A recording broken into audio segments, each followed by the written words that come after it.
Very important milestone. The United Nations Population Fund today is celebrating World Population Day with a theme 25 years of the ICPD, accelerating the promise. So 25 years ago, world leaders promised to advance women's health and rights. UNFPA has produced a status report on 5 ways the ICPD Programme of Action set out to change the world for women and girls. The organization's Justine Coulson joins us now to talk about this. She's a Southern African Deputy Regional Director. Very good evening to you. Thank you so much for speaking to us, Justine. So 25 years, a very long time, but very important milestone for South Africa as well, because 25 years ago we were entering the realm of democratic rule. So how have the lives of women and children changed for South Africa specifically in that period? So obviously when you look at World Population Day, we're looking at population sizes and how they've changed. And in many ways, South Africa is ahead of many other African countries. So yes, your population is growing, but not at the alarming rates that we see in some African countries where between now and 2030, you're going to see population increases of 40, 50%. And so I think where South Africa's been very successful is around its investment in family planning, in contraceptives, while still upholding rights. So when everybody met 25 years ago in Cairo to say that women's rights must be upheld, what we also said was it's the right of every woman to decide how many children she has, when she has children, and with whom she has children. And to do that, we really need to invest in contraceptive rates and in contraceptives, and South Africa's done that incredibly well. I think the other thing that South Africa has recognised is the importance of investing in the young population.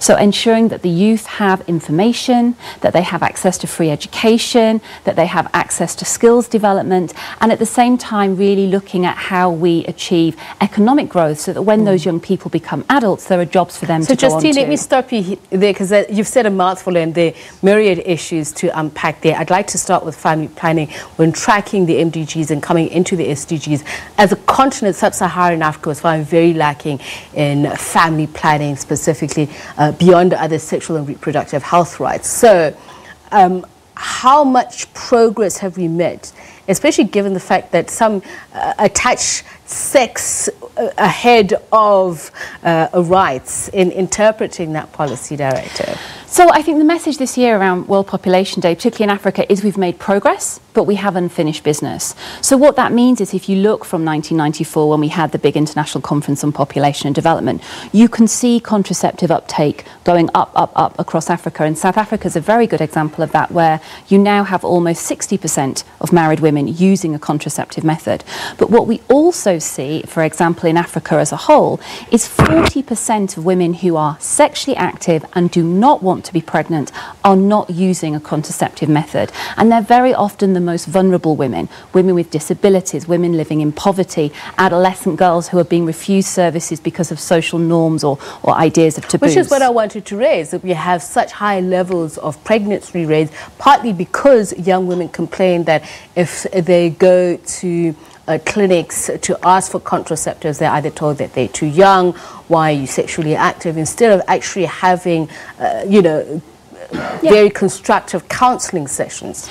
And I think, so when you look at East and Southern Africa as a whole, which is the region I cover, you see rates amongst married women going up, and yet it's very true, and very true for South Africa, for example, that contraceptive uptake rates amongst adolescent girls has actually not seen a similar increase at all. And yet we know that adolescent girls are sexually active, we know they have the information, and yet when they get to a health facility, they'll have a health worker telling them that family planning's not for you.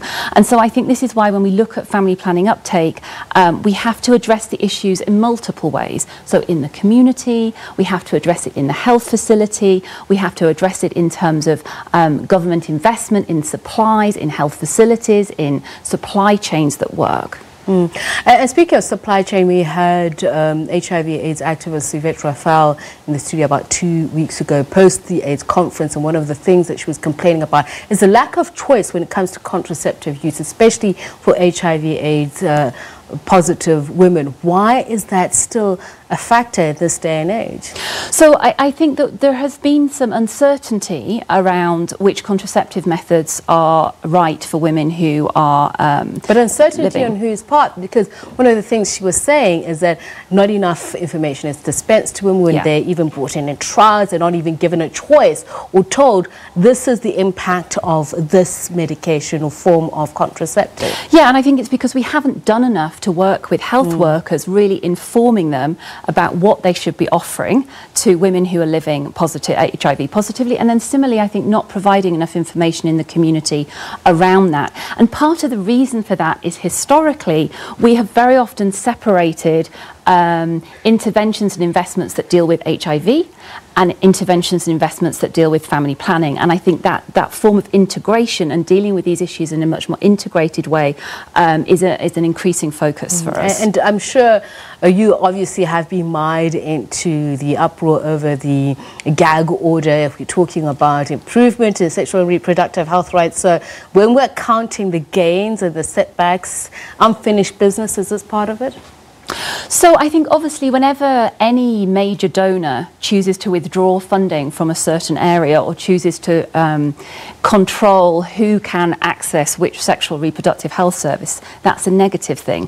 However, what we've also seen is that many donors have come into that place in response to the gag rule, saying, well, actually, we continue to be fully supportive of sexual and reproductive health, and this is how we're going to invest our donor money. I think the other thing we've seen as well is some CSO NGOs that maybe traditionally were very much around HIV activism have now moved much more into a sort of sexual and reproductive health and rights space, so looking at a broader range of information services and rights. But yet, I mean, abortion, for instance, is still a minefield, and one asks the question why, especially if we're dealing with the circumstances under which one finds themselves having to make that choice, if it's wittingly or not. So, I mean, obviously for South Africa, abortion is legal. And in that way, it is a shining light in the continent in terms of, you know, in 94 and with the change in the constitution, that was the decision that South Africa made that was right for itself. However, we also know that despite the fact that you have legal abortion in the country, many women still struggle to access that service, particularly in the public sector, very often because they don't have information, because they don't know where to go, because maybe the health worker doesn't treat them very nicely. And so I think for South Africa, it's about really strengthening the quality and non-judgmental nature of the service that's available.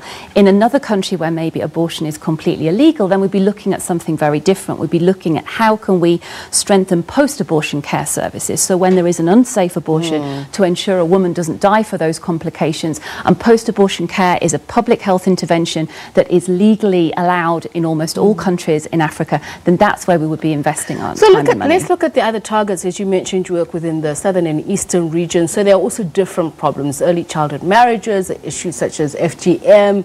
How are you dealing with those? How are you contending with challenges around them?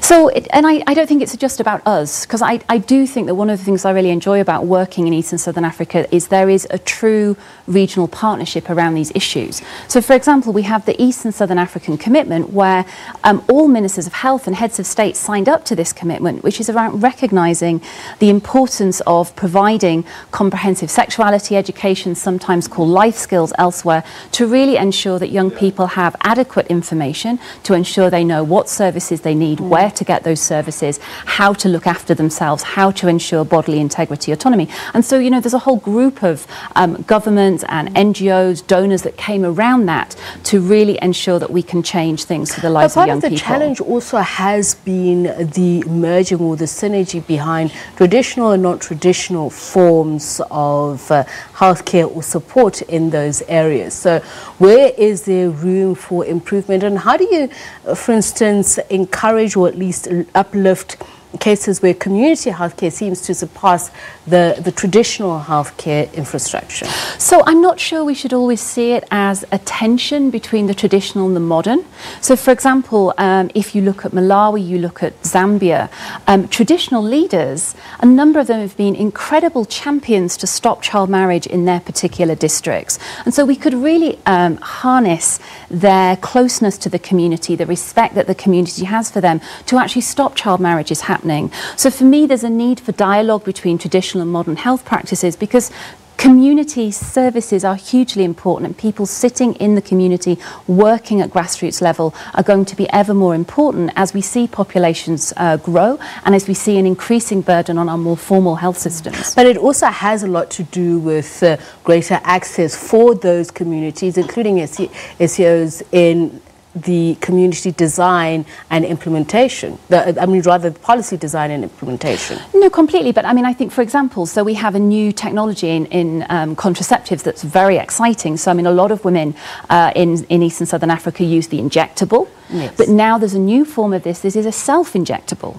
So some countries have said, well, actually, we're not ready to let women inject themselves, but we will use grassroots, community, peer educators, health workers, so not traditionally educated, but we will train them to actually do these injections. And then maybe we'll move towards women being able to inject themselves in the future.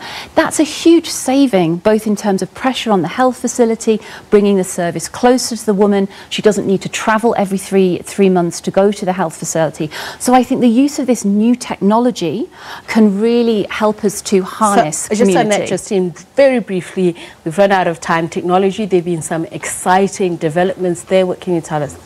So, I mean, I think definitely it's completely changed the way that young people can access information about sexual and reproductive health. We've seen, as I've just mentioned, you know, changes in family planning.